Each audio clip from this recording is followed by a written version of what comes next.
however you want to talk to me about that. Talk to me about that. Okay. As a student, I'll say that I grew up in a predominantly white city where they didn't necessarily think that someone of color would go on past high school or past college, go into college. A lot of us were encouraged to go to community college. I remember that when I was in high school. We didn't get talked to about the USFs or University of Florida's, or they always encouraged us to go to community college like HCC or to get a trade. And I remember not having very many honor graduates that looked like me. And I will say now, on the backside of things, being one of the only people of color in my doctoral program, it's kind of sad to say that I wonder how many other students would have been where I am if the education system had just encouraged them the way that other students were encouraged. How can you define racism for me? What's your definition of racism? Racism is a race's ability to hold or oppress another race based on predisposed thoughts and notions. I believe that racism can only exist when a race as a whole has a power to oppress a people as far as economic advancement, um, um, educational advancement, or social advancement based on what they think. As a woman of color, I don't believe that any minority can be racist because we as a whole, our race as a whole, is not in a position of power to single-handedly, with what we think, oppress Caucasian Americans. We could not oppress Caucasian Americans as a race, as minorities, because we don't hold the positions that are necessary to oppress them as a race. I believe that we are capable of being prejudiced. I believe that we are capable of discriminating. But as a whole, our prejudiced thoughts and actions do not have the power to oppress the entire Caucasian American race. What do you think about the teachers that you have encountered, our Wow. administrators?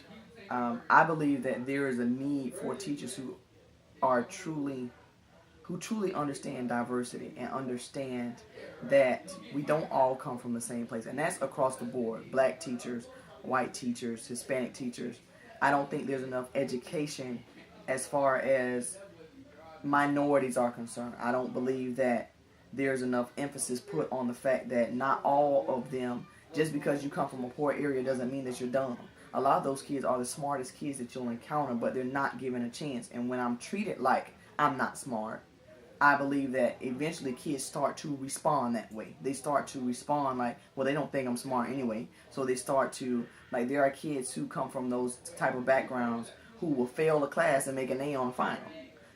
And it's not because they're dumb, it's because they're not being invested in. And teachers need to understand the cultures that these kids are coming from in order to teach them the right way. Do you believe that racism exists in you're a teacher, so you give me the teacher's perspective. In the school where you are teaching now, do you think that racism exists in the school system? Yes, ma'am. I believe that a lot of minority kids are put into remedial classes not because they're not smart, but because other teachers don't know how to handle them. And you don't see that happening to Caucasian American kids. They're not labeled. They are allowed to stay in a regular classroom and disrupt as much as they want and disrupt the learning environment of other kids. But when a minority does it, when a Spanish kid does it, when a black kid does it, they're put in intensive reading or intensive math classes just because teachers don't want to deal with them. And to me, the only way you can explain it is racism. Why don't you want to deal with this kid? Why does this kid not have the same opportunity as a kid who doesn't look like him? Like, why is it that I'm put in a class and labeled a behavior problem just because you don't know how to teach me? And it bothers me that racism has crept into the school system that way. That because I don't know how to do something, before you will make me feel inferior as a child, I'll label you for the rest of your life. And that's really sad. I'm going to ask you one additional question. What do you think? How can we address this issue? I really believe that there needs to be a forum. Like, They do. The president does. He just recently did a forum where I believe it's the president speaks to the people. We need a forum where in every school district, the school district superintendents are speaking to the constituents of communities, and where the high school principals are speaking to constituents of the communities, because so often it's said that parents aren't getting involved, but a lot of these parents they're not like my mom was or my grandmother was. They're not involved because they're really young. A lot of parents, there are girls my age, I'm 28 years old, who have 5 and 6 children.